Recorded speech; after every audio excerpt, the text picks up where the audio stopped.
Hello मित्रमैत्रिणींनो, स्वागत आहे आपल्या यूट्यूब चॅनलवर ज्याचं नाव आहे चविष्ट पदार्थ। मी आहे सोनल आणि आज आपण बनवणार आहोत साबुदाणा वडा। प्रत्येकाला काहीतरी वेगळं खायचं असतं। तुम्ही ही साबुदाणा रेसिपी तुमच्या नाश्त्यामध्ये सुद्धा बनवू शकता। तर ही कशी बनवायची त्यासाठी ही साधी सोपी घरगुती पद्धत। साबुदाणे वडे बनवण्यासाठी लागणारे साहित्य पुढीलप्रमाणे आहेत। हे प्रमाण 5 ते 6 माणसांसाठी आहे।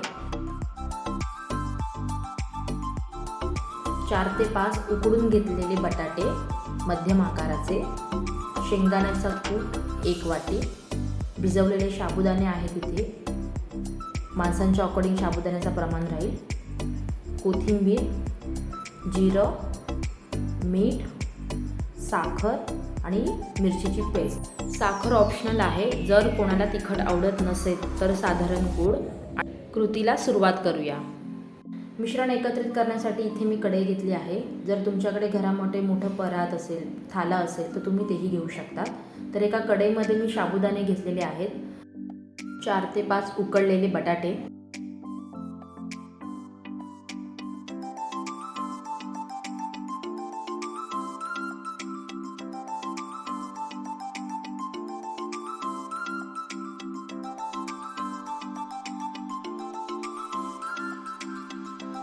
मीठ, साखर, मिरचीची पेस्ट आणि जिरं घेत आहे।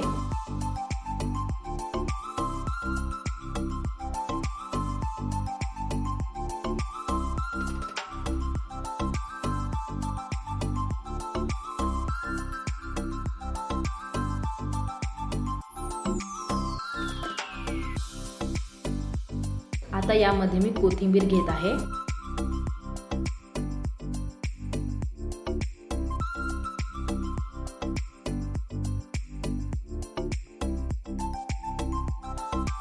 एक वाटी शेंगदाण्याचा कूट घेऊन मिश्रण एकत्रित करून घेऊया। बटाटे घेण्याआधी तुम्ही साबुदाणे आणि इतर साहित्य एकत्रित करून ते मळून घेऊन तुम्ही शेवटी सुद्धा यामध्ये बटाटे टाकू शकता। तुमच्यावरती डिपेंड आहे की तुम्हाला कसं सोयीचं पडेल। कधी कधी काय होतं, बटाटे जास्त शिजल्यामुळे मिश्रण पातळ होतं, तर त्यामध्ये तुम्ही 1 वाटी अजून शेंगदाण्याचा कूट टाकू शकता। ही छोटीशी टीप आहे। हलक्या हलक्या हाताने आता याचे आपण गोळे करून घ्यायचे आणि याला कडेने सुद्धा हलकं हलकं फिरून घ्यायचं। त्यामुळे काय होतं, साबुदाणे वडे तळताना ते फुटले जात नाही।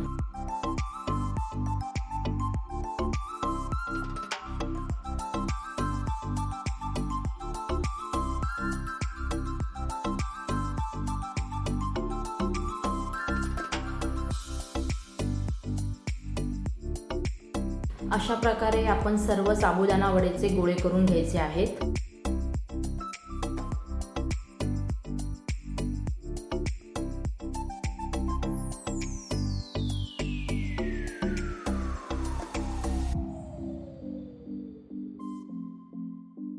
आता आपल्या इथे गोळे करून झालेले आहेत। आपण सर्व गोळे करून घेतलेत। तळण्यासाठी एका कढईमध्ये मी तेल घेतलं आहे। आता आपण हे जे गोळे केलेले आहेत ते याच्यामध्ये सोडूयात।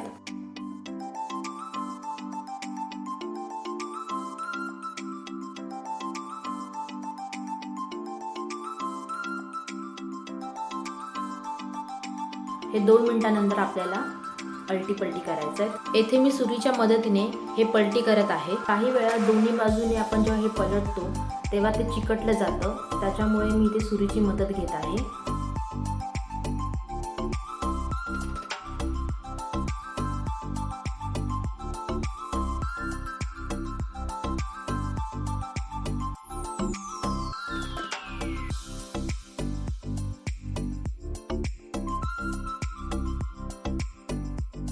साबुदाणे वडेला हलका सोनेरी रंग येईपर्यंत आपण हे तळून घ्यायचं आहे। त्यानंतर आपण एका साईडला हे काढून घेऊया।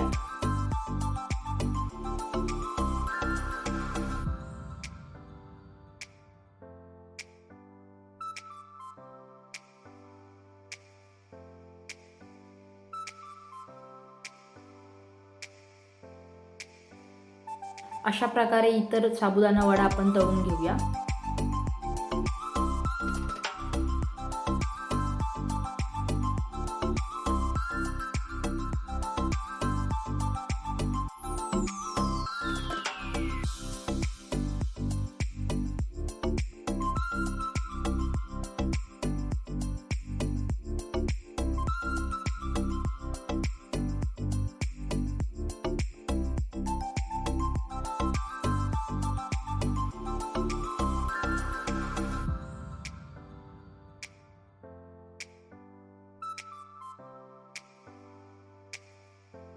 आता आपले सर्व साबुदाणा वडे तळून झाले आहेत. कशी वाटली तुम्हाला ही साबुदाणे वडे रेसिपी? तुम्हाला आवडली का? आवडली असेल तर मला नक्की कमेंट बॉक्समध्ये कळवा आणि आपण पुन्हा भेटूया एका नव्या रेसिपीसह.